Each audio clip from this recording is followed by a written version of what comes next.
Hey, Sarge, listen. I've said this before, but I want to hear it from you. What is your opinion of West Point officers? New or old? The new ones. Okay. Probably they haven't turned anybody out good in, 50 years? Okay. Right? You really think about it, right? Norman Schwarzkopf, he didn't act like a bitch. Nope. But a lot of these newer guys, holy shit, I think they give them knee pads now in West Point. Because these guys are there's some serious cocksuckers. They know how to use that tongue. They get it down to the fucking pubes. You know what I'm saying? Yeah. They know how to relax that throat. It's just not fucking good anymore. No. Listen, in all of my time, I've run into quite a few ring knockers, right? And for the most part, they were absolutely useless. They're arrogant fucks. They thought their shit don't stink, and they show up and they just fuck everything up. Because guess what? When they get book smart in West Point, the book smart shit doesn't always apply when the rubber hits the road. Oh, hold on, Pop. I think I figured out how that happens. Okay. They probably spend an entire semester at West Point getting fucked in the ass by the Good Idea Fairy. Okay. Emotional damage. You're probably correct in that one. And the Good Idea Fairy never calls back. He's worse than Murphy. Hey, Sarge, I'm going to tell you a story about West Point. I think you're going to love this. All right. So while I was a junior, I think I was a junior or senior in high school. The years all blend together. We had a freshly minted captain show up at the high school to interview, I think, 3 or 4 people for West Point. I see him, and I'm like, hey, I'm kind of interested in the military. Could you look at my file? Maybe. So I don't hear from the guy, blah, blah, blah. I'm leaving at the end of the day, and I see him out front smoking a cigarette. And he looks at me, and I'm like, hey, did you look at my file? He goes, yeah, you're not West Point material, and I don't even think you're military material. I'm like, okay. What? That's exactly what he told me.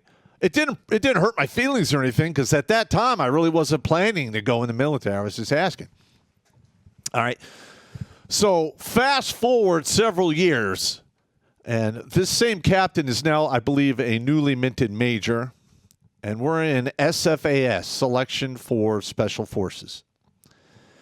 I go through the whole thing. I'm on the last road march. It was somewhere between 28 and 35 miles long. I really don't know. And I'm walking on basically with one functional leg, and the other leg was basically a tent pole because it was all fucked up. And I'm looking at the clock. I'm like, fuck, I'm not going to make it. And lo and behold, on the side of the road is the officer who said I wasn't even military material. And he had 2 other, I guess, first lieutenants or captain with him. I don't know. And I'm like, hey, sir, do you remember me? And he's like got his boot off, and he's got the woe is me look on his face. And he goes, no. And I go, remember in Berkeley, Michigan in like 1986, that kid who walked up and asked you to check out his record, and you said he wasn't military material? Well, guess what, fuckbag? I'm going to walk down this road and earn a chance to get my Green Beret, and you're a fucking quitter. And I kicked this huge clump of dirt right into his face. And these 2 officers are like, how dare you? And they don't give us real weapons in selection. You get that rubber ducky thing. And I pick it up like a club, and I go, keep talking, and I'll split both your skulls. And they shut the fuck up. And then I walk on. I finish. I throw my shit in the stack. And then about an hour later, I see these 3 officers yelling at the cadre, and I'm assuming it's about me. And the cadre walk up and say, hey, Sar Pop, did you, threaten to split their skulls open? I'm like, I have no idea what you're talking about. He's like, that's a good answer. And I literally got a school date for Special Forces, and all of those officers washed the fuck out. Fuck them. And he was a West Pointer. Fuck that guy. Yeah. Fuck him. Piece of shit. Yep. If I saw him today, I'd probably gut punch him. Watch Grunt Speak live every Tuesday and Thursday at 8 p.m. Eastern.